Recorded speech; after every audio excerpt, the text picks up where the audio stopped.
ফিলিস্তিনের বিরুদ্ধে চলতি সপ্তাহে যুদ্ধের এক নতুন পর্ব শুরু করেছে ইসরায়েল। 10 লাখ মানুষের আবাসস্থল গাজা সিটিতে অভিযান চালাচ্ছে নেতানিয়াহুর বাহিনী। ইসরায়েলের দাবি, ফিলিস্তিনের সশস্ত্র গোষ্ঠী হামাস নির্মূলে অভিযান চালাচ্ছে তারা।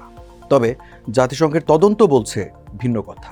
আন্তর্জাতিক এই সংস্থার ভাষ্য, গাজায় গণহত্যা চালাচ্ছে ইসরায়েল। 2023 সালের অক্টোবর থেকে গাজায় 65,000-এর বেশি মানুষ নিহত হয়েছেন। অন্তত 2 লাখ ফিলিস্তিনি হারিয়েছেন ঘরবাড়ি। ইসরায়েলের বিরুদ্ধে বিশ্বজুড়ে জনমত বাড়লেও গাজায় অভিযান চালানোর জন্য ট্রাম্প প্রশাসন থেকে সবুজ সংকেত পেয়েছে নেতানিয়াহু সরকার। অভিযানের ফলে গাজায় ত্রাণ সরবরাহ বন্ধ হয়ে গেছে, দেখা দিয়েছে ভয়াবহ দুর্ভিক্ষ। ইসরায়েল সফরে মার্কিন পররাষ্ট্রমন্ত্রী মার্কো রুবিও বলেন, গাজার যুদ্ধ কূটনীতি নয়, কেবল সামরিক শক্তির মাধ্যমেই শেষ করা সম্ভব। হামাসকে উৎখাতে ছোট একটা সামরিক অভিযান প্রয়োজন হতে পারে। মার্কিন পররাষ্ট্রমন্ত্রী যখন এমন মন্তব্য করছিলেন, তখন তার পাশেই ছিলেন ইসরায়েলের প্রধানমন্ত্রী বেনিয়ামিন নেতানিয়াহু। এই নেতানিয়াহুর বিরুদ্ধে গত নভেম্বরে গ্রেপ্তারি পরোয়ানা জারি করে আন্তর্জাতিক অপরাধ আদালত আইসিসি। এখন প্রশ্ন হলো, ইসরায়েল কি সত্যি হামাসকে নির্মূল করে যুদ্ধ শেষ করতে পারবে? লন্ডনের কিংস কলেজের সহযোগী অধ্যাপক আন্দ্রেস গ্রিক বলেন, গাজা সিটিতে বড় ধরনের আক্রমণে অঞ্চল দখলের পাশাপাশি হামাসের বড় ক্ষতি করতে পারে ইসরায়েল, কিন্তু এটা যুদ্ধ শেষ করার নিশ্চয়তা দেয় না। এছাড়া গাজা শহর খুব ঘনবসতিপূর্ণ, এখানে অনেক সুড়ঙ্গ আছে। আসলে যুদ্ধের জন্য খুব কঠিন জায়গা গাজা। ইসরায়েলি সেনারা ভূমি দখল করলেও হামাস যোদ্ধারা ভূগর্ভে বা সাধারণ মানুষের মধ্যে মিশে যেতে পারে। বছরের পর বছর ধরে নানা বাধা আর শীর্ষ নেতাদের হারানো সত্ত্বেও হামাস আরও শক্তিশালী হয়েছে। সাধারণ মানুষের সমর্থনের পাশাপাশি ফিলিস্তিনিদের প্রতিরোধ চেতনা থেকে শক্তি অর্জন করেছে তারা।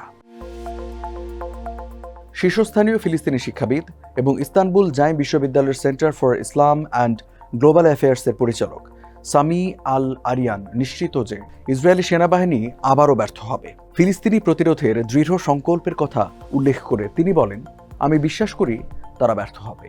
ইহুদিবাদী সরকার হামাসের আগুন নেভাতে পারেনি বা তাদের লড়াই চালিয়ে যাওয়ার সংকল্প ভাঙতে পারেনি। শীর্ষস্থানীয় জেনারেল সহ কয়েকজন ইসরায়েলি নিরাপত্তা কর্মকর্তা নেতানিয়াহুর পরিকল্পনা নিয়ে সংশয় হয়ে আছেন। তারা বলছেন, প্রায় 2 বছর ধরে যুদ্ধ চালানোর পর সেনারা হয়তো ক্লান্ত হয়ে পড়েছে।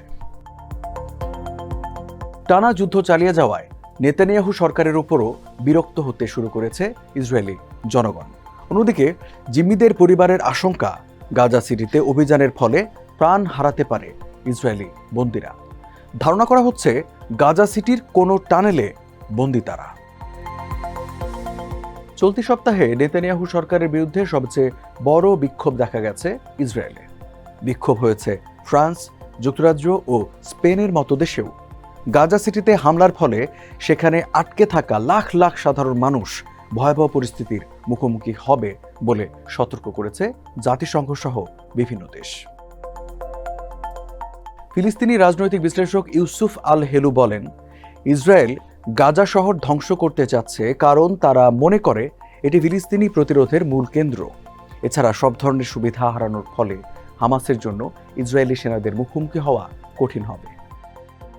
এমন বক্তব্যের সঙ্গে পুরোপুরি একমত নন কিংস কলেজের সহযোগী অধ্যাপক আন্দ্রেয়াস গ্রিক। তার মতে, ক্ষতি সত্ত্বেও হামাস এখনও শক্তিশালী বাহিনী, তারা ইসরায়েলি বাহিনীকে কঠিন পরীক্ষায় ফেলবে। তিনি বলেন, ইসরায়েল এখানে সহজে জয় পাবে না। হামাস নির্মূলে কয়েক মাস নয়, বছরের পর বছর সময় লাগতে পারে। ধারণা করা হচ্ছে হামাসের এখনও 10 থেকে 20 হাজার যোদ্ধা রয়েছে, যদিও নতুন করে হাজার হাজার যোদ্ধা নিয়োগ হয়েছে। তবে ইসরায়েল মনে করে হামাসের মাত্র 2 থেকে 3 হাজার যোদ্ধা এখনও টিকে আছে। অধ্যাপক গ্রিক বলেন, হামাস মারাত্মকভাবে দুর্বল হলেও পুরোপুরি ধ্বংস হয়নি। তাদের দূরপাল্লার রকেটগুলো প্রায় শেষ হয়ে গেছে। তবে মর্টার, স্বল্পপাল্লার প্রজেক্টাইল, ট্যাঙ্ক বিধ্বংসী অস্ত্র, ড্রোন সহ প্রচুর বিস্ফোরক এখনও রয়েছে। এছাড়া হামাসের টানেল নেটওয়ার্কের বড় একটা অংশ এখনও অক্ষত রয়েছে। এটা হামাস যোদ্ধাদের বাড়তি সুবিধা দেবে। আর লড়াইয়ের জন্য হামাস বেছে নেবে গেরিলা কৌশল, যা যুদ্ধকে করবে আরও দীর্ঘায়িত।